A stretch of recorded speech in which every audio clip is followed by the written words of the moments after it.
I look at relationships as the most important thing in life, in the sense that everything that you could ever need or want in your life, opportunity-wise, is within your relationships. I almost see it also as increasing surface area for luck. A lot of people might not take time to foster those relationships or have a steady stream of new relationships coming in, nurturing old relationships. So the way that I've designed my life has been very much so take advantage of that skill that I've built over time, which is to see the connection points between people, to create space for people to come together, and then to facilitate deeper conversations and more meaningful connections. All right, Jordan Carroll, Mm. you just walked us through a breathwork grounding exercise, Mhm. but now we're ready to take off. Yeah. What are you doing in Austin, Texas right now? What am I doing in Austin, Texas right now? Staying in your place, displacing you is mostly what I'm doing. Which is great, having friends who allow you to stay at their apartments, and then go and stay with their girlfriends. So, yeah, I was here for a conference. It was slightly out of the way, but on the way to another conference I'm going to next week in Mexico. And timing wise, I don't plan on. I live in Medellin, Colombia, and wasn't planning on leaving too many times this year. So a lot of the travel that I have is very condensed, and this made sense as timing just kind of worked out to come here for that conference. So it's a remote work conference, talks about distributed work, how to lead distributed teams. Next week's conference in Mexico is about location independent entrepreneurship. So both things that I'm really passionate about and I love talking about. So just made sense. Right. And you are very intentional with not only going to these conferences, but packing in a bunch of events throughout the week here. You've been here less than a week. Last night we went to this 2-hour breathwork ceremony, which was really cool. We're hosting an event tonight. We've done some stuff at the sauna and cold plunge. You've done this conference. You organized a lunch. You've done a bunch of these things. Can you talk about why, not only why, but more so how you think about events and either bringing people together and how you sort of orchestrate that? Yeah, and I'd almost like back it up to just personality type. I think my personality type is very social, very extroverted. So I do get a lot of energy from being around people. I do get a lot of purpose and excitement from seeing two people that maybe I had created an event or created an opportunity for them to get to know each other, and then seeing them talk to each other, get each other's number, and then hang out like months later without me is like that's the greatest compliment I think I can receive. And it's very fulfilling to see that. So I almost see it also as like a increasing surface area for luck. I look at relationships as the most important thing in life, in the sense that everything that you could ever need or want in your life, opportunity-wise, is within your relationships. A lot of people might not take time to foster those relationships or have a steady stream of new relationships coming in, nurturing old relationships. So the way that I've designed my life has been very much so to take advantage of that skill that I've built over time, which is to see the connection points between people, to create space for people to come together, and then to facilitate deeper conversations and more meaningful connections. So when I come to a place like this and it's like a conference and there's this really condensed amount of time, it's like I'm here for a week, I'm going to make the most of it. And I do that in Medellin as well, but I do sometimes also, I'm like, oh man, maybe I need a little break. and you kind of get caught up in the plans. So creating some spontaneity is also important too. But I think it's also just a personality type thing. It seems like you're kind of like that too. And why do you do it? Yeah, I think for similar reasons. We hear the idea of it's like not what you know, it's who you know, and these things like networking, but people don't really like networking, myself included. People like friends. And ultimately, for me, I like the idea of connecting other people and being helpful. I think it comes from a place of me not thinking that I am enough to just be and I have to be like doing stuff. And so Yeah. that's maybe a subset of like, oh, I'm helpful because I either could help this person figure it out or introduce them to somebody else, which feels nice for me selfishly. And I think it's a win-win for the other person too. You have a framework around this, or at least like a mantra around not starting from zero. Can you, and you've done this in a lot of interesting ways, I think. What is not starting from zero and how have you used it? Yeah. And maybe I'll go back to one thing you said there real quick, just because I think it's important. The being helpful piece is a really great point, because I think as I grew up into my professional life, I think there were times where I was unsure of what my value was. So my value default always went to like connecting people. And it was like that was like a natural skill for me. And I certainly spent a lot of time developing it, but it was always easier for me to like plan a party and like bring cool people together than to like provide value in other maybe more technical ways. And so I realized over time that that's actually a massive skill that a lot of people don't have, that they always want someone to plan something, right? Or do something. Like people are always waiting for someone to lead and step up and do that, or make the plans and then invite them. So I just became the person who I was like, oh, okay, that seems a lot easier to me than like learning like a really technical skill and like having to provide value in that way. And then the acceptance and truth that I came to was that relationships are the most important thing in our lives. So that skill actually is very helpful. And it's like, oh, okay, maybe I should double, triple, quadruple down on that, as opposed to like some sort. And it's not to say I don't have some technical skill of some kind, but but it was like, oh man, like that could really be my little niche that I succeed in, and maybe you felt that way too. Yeah. Yeah, and it is one of those things of once you do it a little bit, it's easier to do more of it. Maybe if someone watching or listening to this is like, yeah, that'd be cool to be, the super connector hosting all these events, but they have no idea where to start. What would you, how would you guide them to doing this for themselves? Yeah, I mean, it should be something that's somewhat natural to them, right?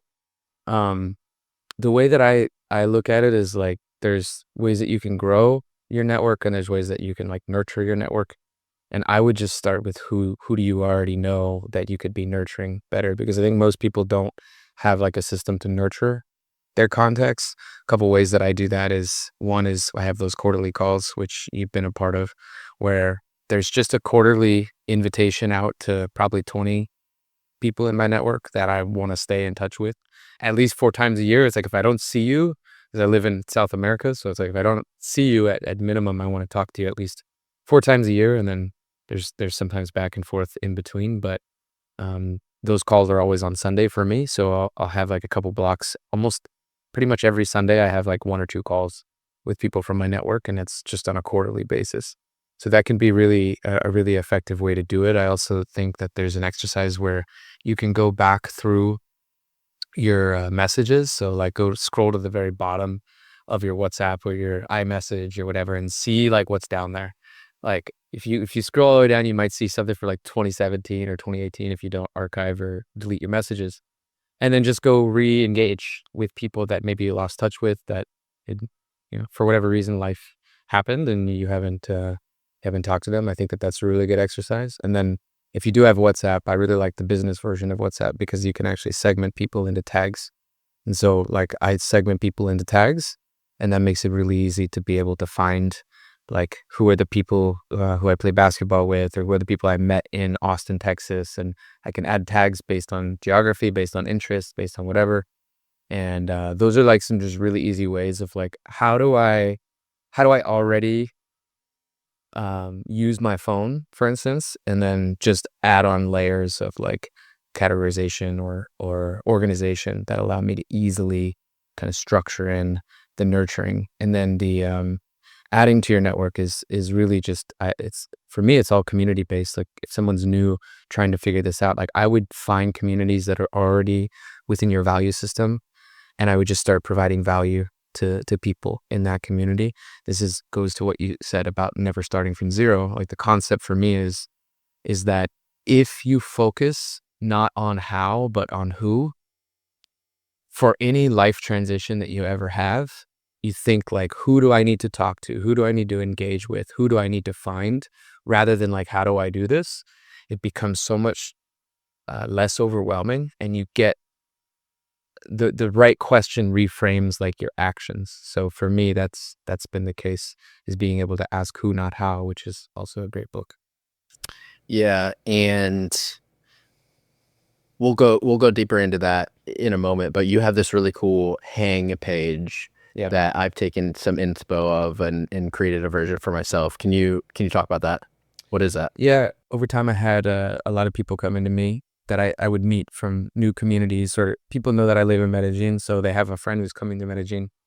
They introduce us to each other. And one of the first things I do is I just send them this page, because at this stage of the different communities that I'm leading, the amount of messages that I have, I prefer um, group environments to invite people to, rather than like one-on-one. You're an exception, but I'm flattered.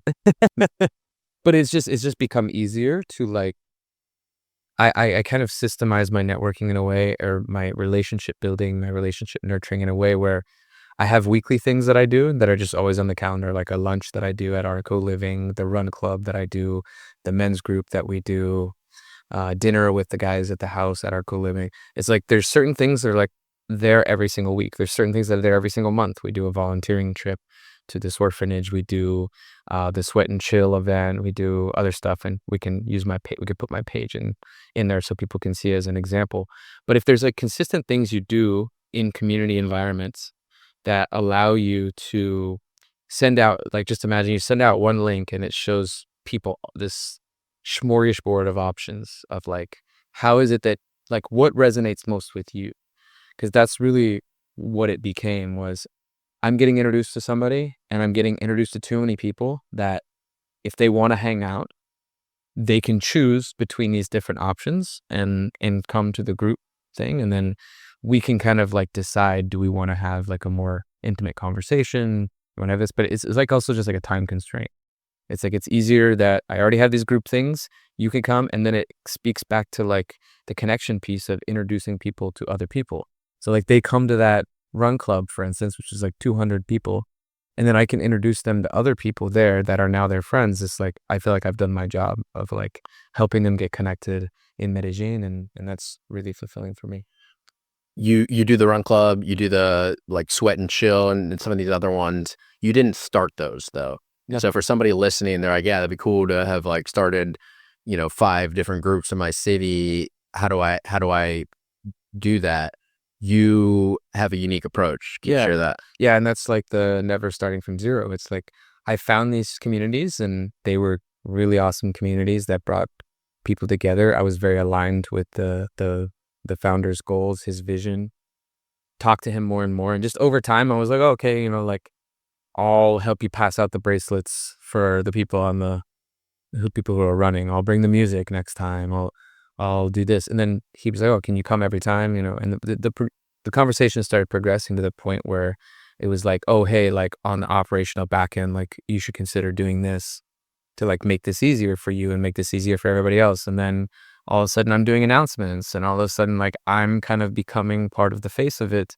And then we're, um, talking about uh, partnership and being able to manage and own a piece of it. And it's like, oh, okay, like that all progressed within the span of like 6 to 8 months of me just consistently coming every single week, providing value, not having any expectation. I didn't necessarily need anything from it. I was just like, this is cool. And so I think that's a big piece that I talk to people about, is like, that was part of the run club, the sweat and chill. The men's group was the same way. I didn't start the men's group, but I was going to the men's group, and I talked to the founder, and I was like, hey man, I think there's some ways we can improve this, and got us moved into a different place. So we were growing, started becoming the lead facilitator. And then the co-living was kind of the same way. As like co-living shut down, I bought everything inside the co-living and then moved it to another one, but I didn't have to start from zero in any of these projects. And I think there's there's kind of like this capacity to become a force multiplier that if you can see opportunities and you can see and align yourself with the right vision to the right types of people, which is again, it's like who, not how. It's not like how do I start this all from scratch? It's like who do I find that's maybe even already doing this that I can provide value to that allows me to be a force multiplier and take it from, 1 to 2 rather than from 0 to 1. And this isn't just recreational activities. You've done this in business as well. Yeah, absolutely. Like the whole way that we started our agency was I was consulting for a founder who I knew was a good friend of mine. I'd sent him a mentorship proposal because I was trying to figure out what I was doing with my life and changing careers. And I just offered to work for him for free. And I was like, hey, if you have a revenue generating portion of your business that I can work on a couple hours a week, I'd love to do that and like see, I'd like to learn from you in these ways. And I presented that proposal and then he ended up hiring me to consult for him on creating content. So we start to build out the systems for him with his team and he's paying me as a consultant to do this.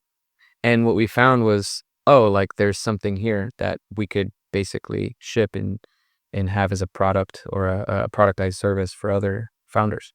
And so that it became like we're doing it for him and I'm getting paid to do it for him just as a consultant. And he's like, oh, do you want to just start a business? And we just use that with his other clients that he already had and pitched them. And that was like our first like 3 to 5 clients was basically doing it that way.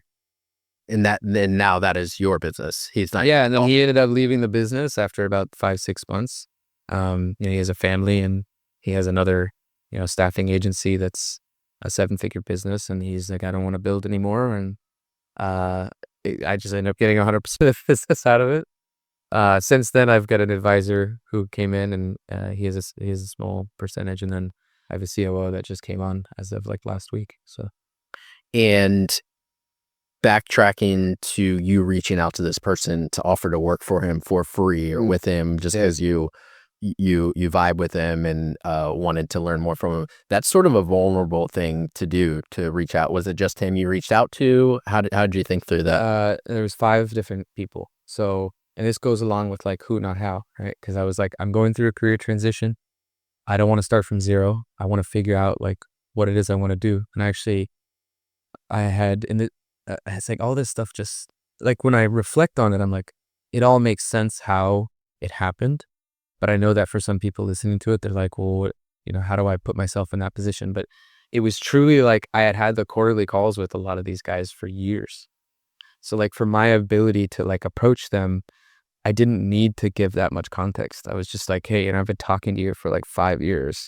You're one of my mentors. Like I did have a formalized proposal and we could put that we could link that. And I reached out to all 5 of them, sent them a voice note, sent them their own customized version of it.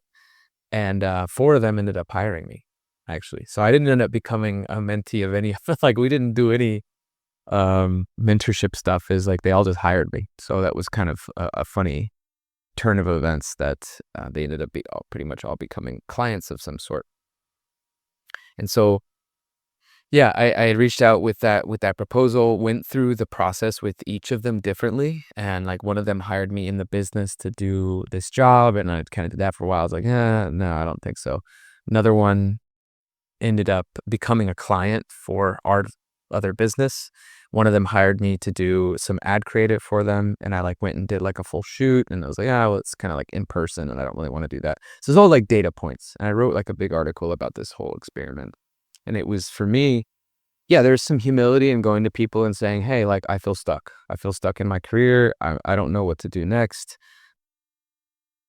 And I think you might be a key for me.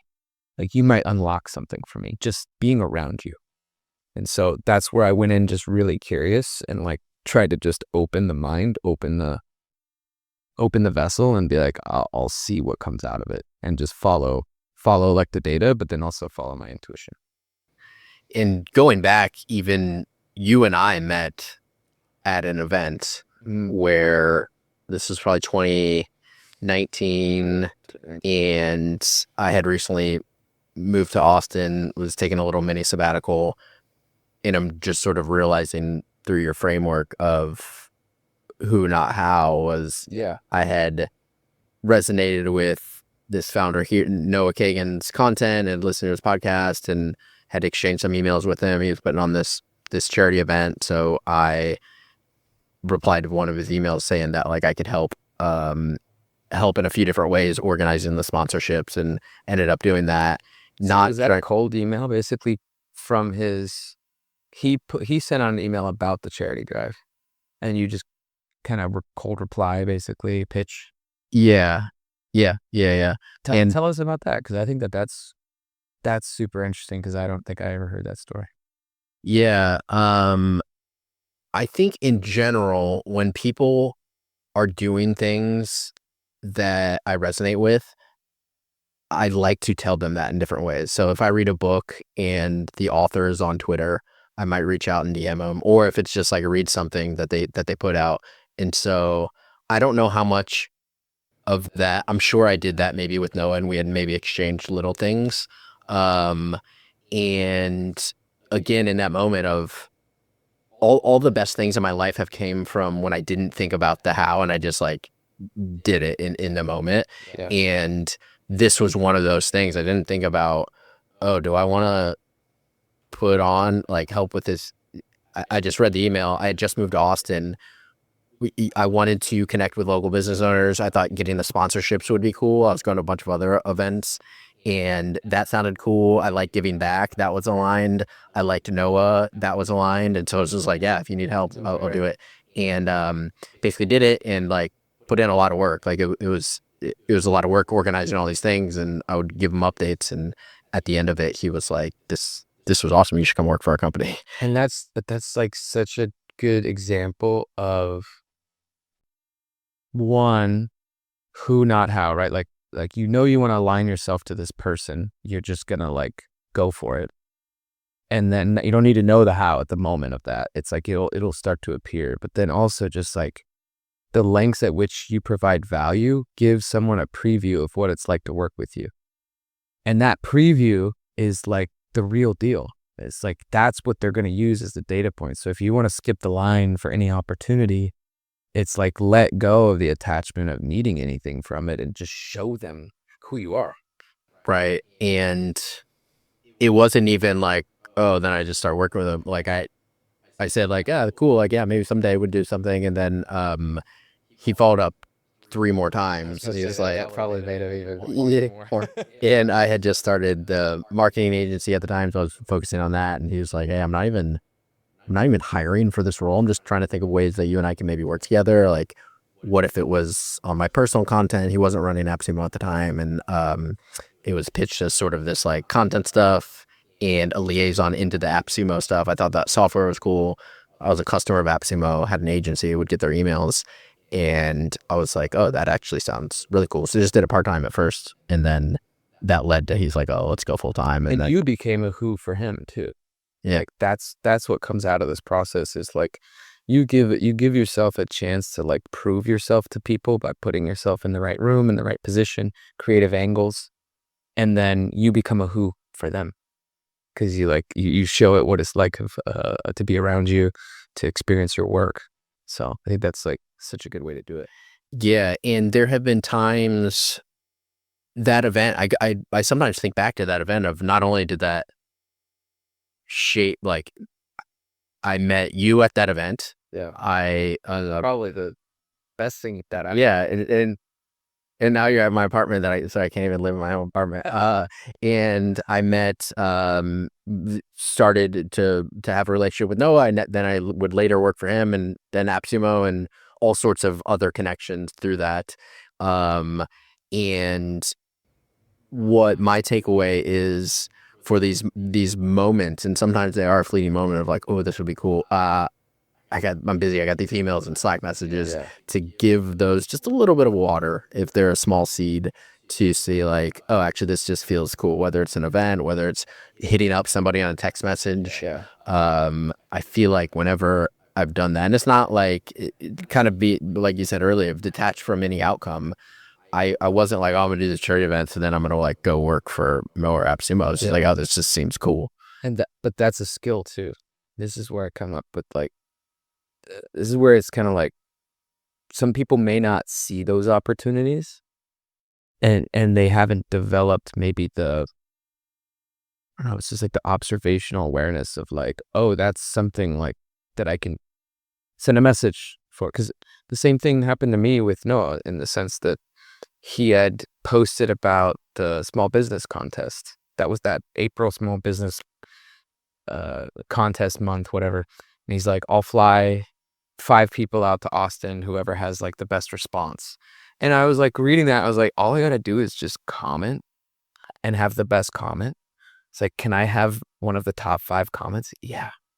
Like I spent maybe an hour on it, but I was looking like the funniest thing is like, so he posts this contest giveaway thing and he's like, here's all the requirements. It's like, you basically gotta, watch my content and tell us about how you used my content.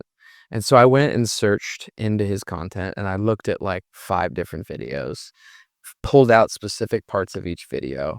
And I had been a long time fan, like watching this stuff anyway. So I was like, I already knew of a couple ones. I was like, I'm gonna use that one, I'm gonna use that one.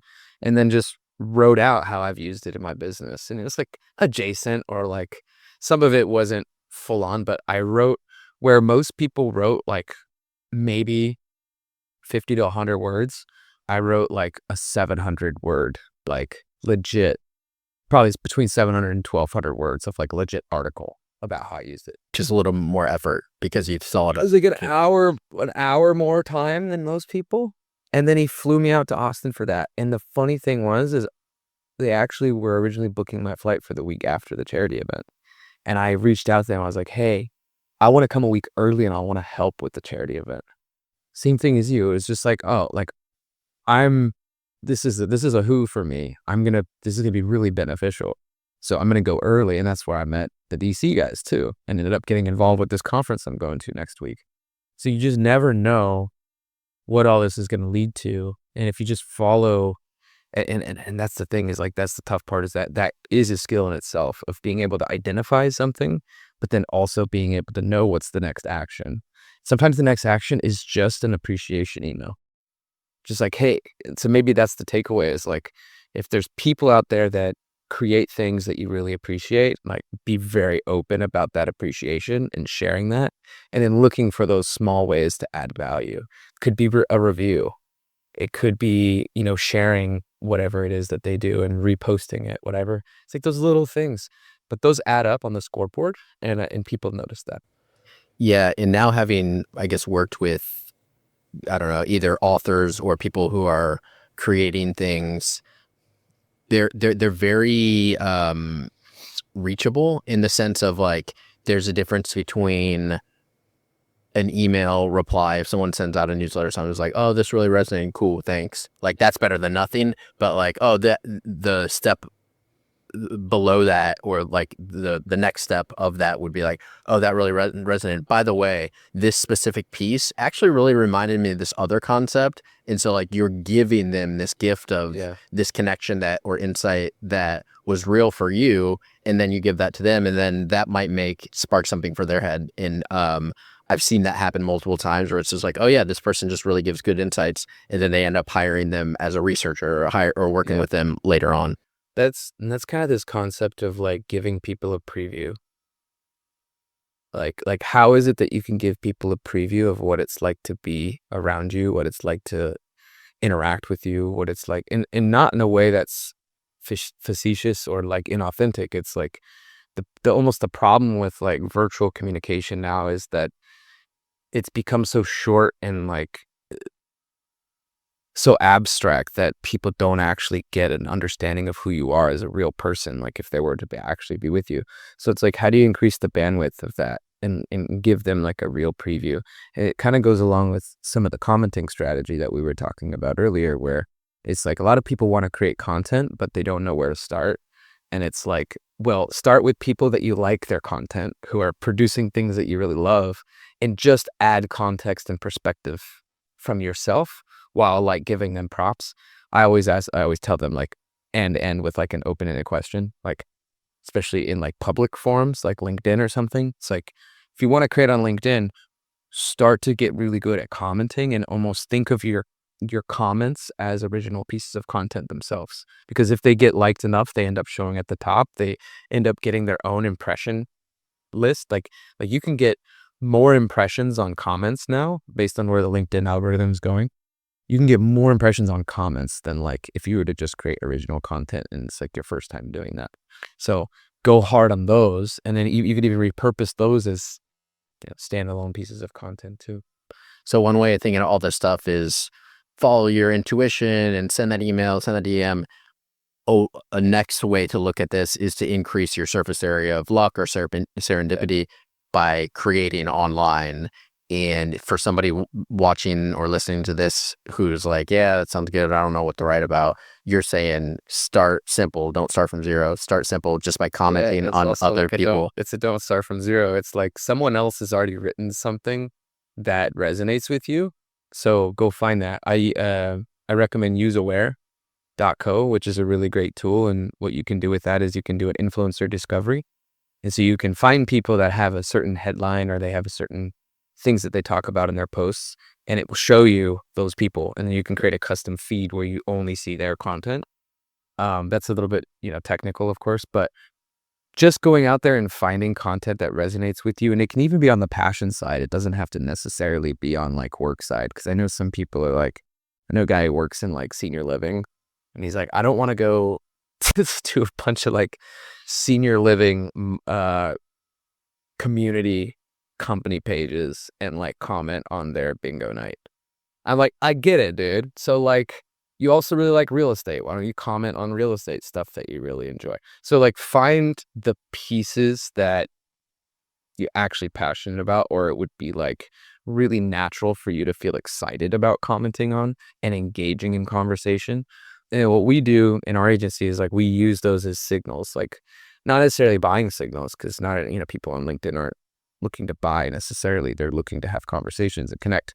We use them as connection signals. So it's like if someone comments back to your comment, that is the green light to like send a connection request and add a note. And now you start a conversation in the DMs.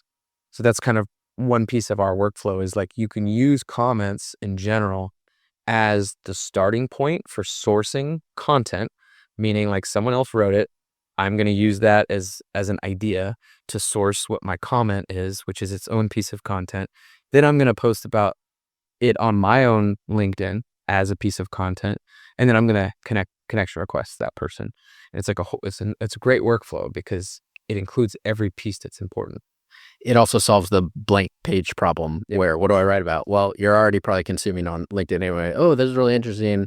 Why is it interesting? Share. That's like the process of creating the insight for yourself by putting together these two things that make it interesting for you. And it's the beginning of the process of connecting with other people. Yeah. You've been writing on LinkedIn for a while. You have a pretty big follower in there. Any tools, resources, or ideas on anything else you would guide someone to start posting there? Yeah. And, maybe we can post some of my resources in there just for people that are interested. But I would say just starting with a strategic narrative. So how we think about that is getting into the status quo of the ideal client or the ideal audience member. And so just thinking about like, what's the daily things, think of it like a word picture, like what's the daily things that they're going through that they can identify with. And it's, for example, if you're trying to help somebody stop drinking, right? It's not like, oh, like stop getting hangovers. It's like, hey, you missed your alarm because you drank too much last night. And that alarm was letting you know about a meeting that you were supposed to be on this morning. And now you might lose your job. It's like, what's the thing that's like burning at them every day? When they read it, they're like, I went through that, or I can relate to that to such a deep level that it emotionally helps them change their mindset of like, oh, I actually do need to stop drinking, or, whatever it is. So you start with the status quo, then you go to the mindset shifts. What are the shifts they need to actually make in their mindset to get to a different world, right? And that's where you get to the new way. So it's status quo, situations, mindset shifts, what actually needs to change in the way that they think. And then the new way is like, what's the way in which I live my life differently now? And maybe I couldn't see it before, or I didn't want to see it before, but you're like letting me know. So you almost like strip away when you're thinking about creating on LinkedIn, you're thinking about creation in general. It's like you want to strip away your company and just leave your company's perspective. So like your company should have a perspective on how things are done. They should have a perspective on like what the audience goes through, what mindset shifts that they need to that needs to occur, and then what's the new way that this company suggests. But you take out any mention of the company's name. You just focus on the thought leadership. And that's really where a lot of the B2B buyer shift has happened, is like people don't necessarily want to hear you just talk about your company. They want to hear like, how do I actually think about these things? Like, can you help me change the way that I think so that I can make my own decisions? People want to think that they're making their own decisions, but they're often influenced by these other things. So like that's such a big piece of the starting point that we do that I think a lot of people don't necessarily consider at the beginning, is like, what's our narrative? Yeah, and another way to do that, maybe there's like the PAS copywriting framework. It's PAS. Problem agitation solution. Pain or problem agitation solution.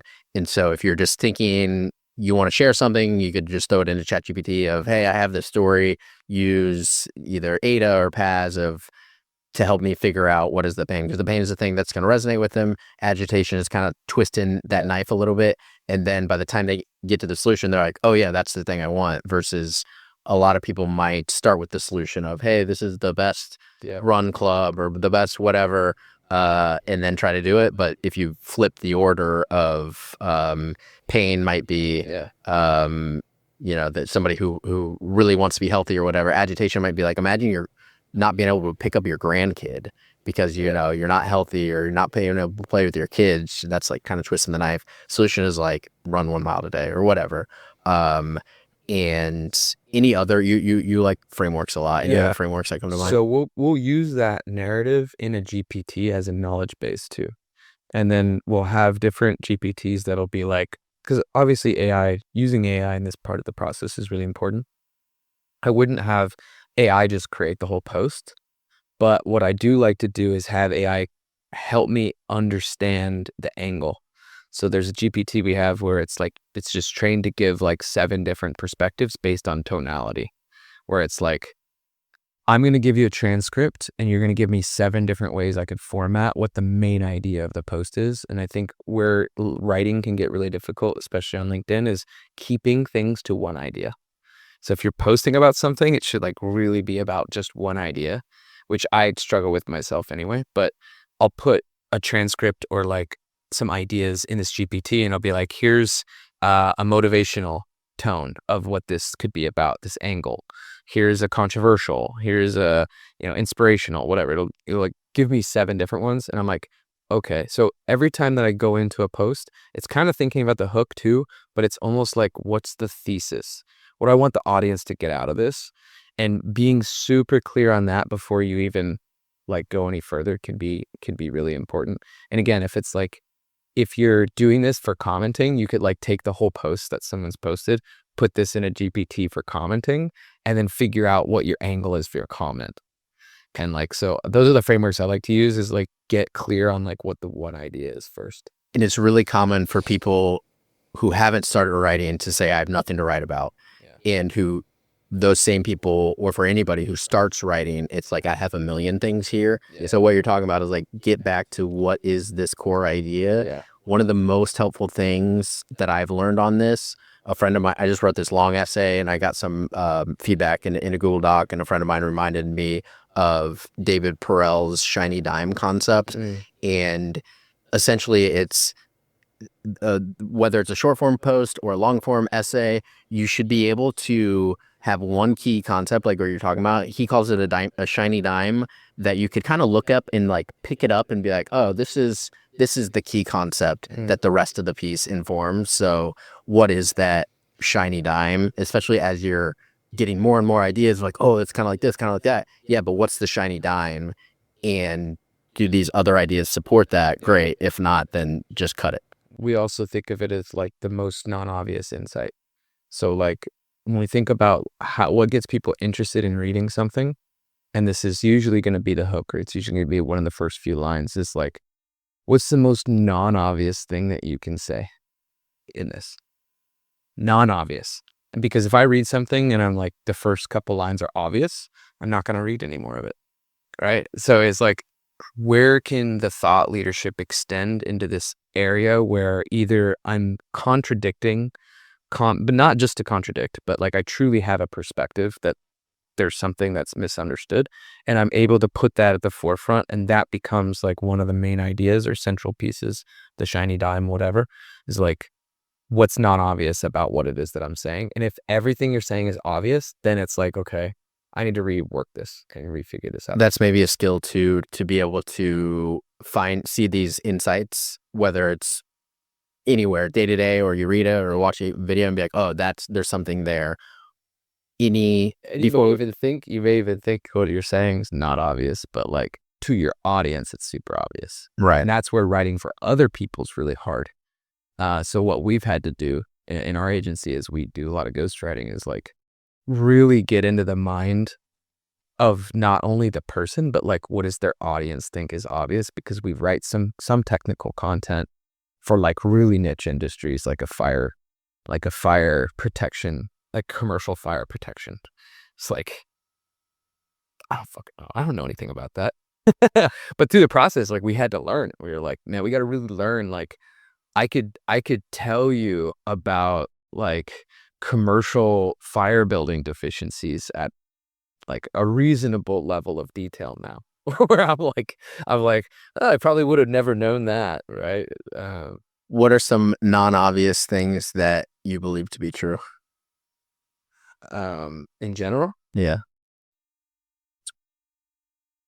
Yeah, non-obvious things that I believe to be true would be, and there's probably a lot of things. One is I think nothing really matters. Like none of this matters at all, Except for this podcast. the podcast. In the macro sense, in the infinite, we never die. So like I think what's maybe a non-obvious thing is like we die all the time, and then we also never die. There's all these paradoxes, and this is more into like the spiritual path, spiritual journey, but the dying is like a process that happens in every moment. Like every moment dies to bring a new moment. All of our cells die to regenerate into new cells. Our ego has to die for new versions of us to be born. And so we're just like in a constant practice of dying. So it's always happening, but yet like we look at dying as like this one moment that happens as humans when we cease to exist or breathe or whatever it might be. And so that's really like limiting. And so the way that I think about it now is like we don't ever die, because we're always dying, and it's just a process that's natural in the spiritual evolution. So it's like my human might die at some day, but like the infinite never dies, and whatever this is, it doesn't really matter. Like so when you look at like small issues or small problems that you're facing, everything is small in relativity to the infinite. It's just like we're here for a very short period of what we consider time, and it goes by quick, and it doesn't really fucking matter. And even verbiage that we use around of like, oh, I'm just killing time. I read this thing a while ago that's always stuck with me about the difference between like, oh, are you living, or are you actually just dying? And it's difference between like, oh, I have all this time, I'm just living. Yeah. Oh, I'm just going to kill some time over here on the way. It's like, no, actually, like you have lived, but the rest we're actively dying. And then it's like, oh, I don't want to kill time. I want to like enjoy the time. And there's only a limited amount of it. So I guess that's to go back to what is this thing you believe. You get very deep from the spiritual aspect of it. And then if you were going to write about that, or finding that shiny dime or that golden nugget of, the difference between killing time versus living, or whatever that might be, to make it more practical and actionable for people. And then how do you package it or say it in a way that like immediately captures attention? Like, you never actually die, or death is a process, not a moment. Like you start it with something that's like, oh, I don't quite understand that, or it piques my interest enough to keep reading, or it's surprising, or again, non-obvious, and then goes into like the reasoning. And if you can give people enough context to like switch over to your side of thinking, then you've kind of warn them into reading the whole thing. Right. And just final thing on this is there's a difference between creating from a place to get attention. What can I come up with? What's interesting versus just following what you think is interesting. Oh, you believe this. This is cool. What has been helpful for you? And then packaging that. Yeah. Because those are completely different routes. Yeah. Final thing. Thank you for coming on. Thank you for coming to Austin. Thanks for letting me stay at your apartment.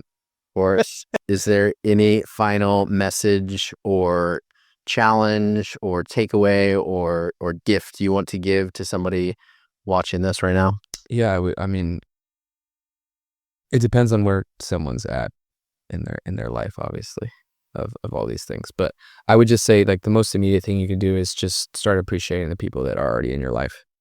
One of the reasons why, and maybe you can tell me why, but like one of the reasons why this is available to me to come to Austin, to have a place to stay for a week, like a nice place to stay for a week, where like that's pretty crazy. Like, and this happens to me in pretty much anywhere that I travel, is that I have friends there that allow me to stay at their place. And I'm just curious, like, why on your end? Because maybe that's what we reverse engineer to tell people.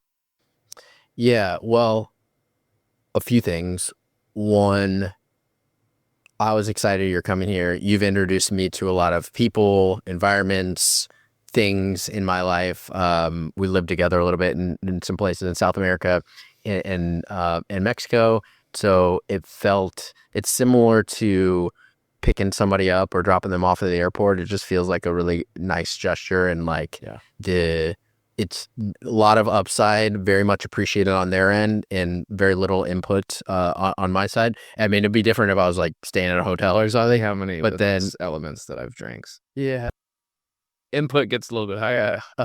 and then also I'm staying at my girlfriend's, and we like the idea of living together at some point in the future. So there's a good little Test. not a little like test or trial, but like yeah, in a way, yeah, a little taste. And it's been awesome. Like I've noticed in my own just working environments of, I like to work and have the laptop open, but she helps me sort of close the laptop and this like calming presence. And so those are the reasons. So I think backing into that and kind of coming full circle with all the things we talked about, it's like, it's still who, not how, right? It's still not starting from zero. It's still like, I'm going to Austin, so I'm going to hit up the people in Austin that I know and I've built relationships with. I've had the quarterly calls with. I've been doing all these things. Like, that's the through line in my life, is these things make a difference. Like, systemizing some of this stuff makes a difference, and it's not systemizing it so that it's not human. It's systemizing it so that it's more human for me. Like, it's almost the opposite, where like, I've had the reaction of like, oh, you want to set up this call with me? It's like, that's kind of weird. And I'm like, it's kind of weird to like rely on myself to remember all these things. If it's really important to me, it ends up on my calendar. You're no different. Like, this is like a guarantee that I'm going to be able to talk to you this many times a year and recall that this is important. So for the people out there, it's like, find the people in your life that you want to keep in touch with, that you want to expand with. Use some of the exercises we talked about earlier in this, and just start doing it now. Stop waiting for permission, and just send that email, send that text, and you never know what will be on the other side of it. Yeah, Stephen Covey says it well, that if the whole like calendar and scheduling sounds like a lot, the idea here isn't about prioritizing the schedule. It's about scheduling the priorities. And so for you, the priorities, and a lot of people, priorities are people and in these who's. And so whether that's a quarterly call or just time on your calendar for just connect with people, send them a text, comment on LinkedIn, whatever. I really love the framework of not starting from zero, who, not how, and schedule the priorities. Yeah. And the one pager. Check out the one pager. Maybe create one for yourself. Hell yeah. Jordan Carroll, thanks for coming on. Sweet.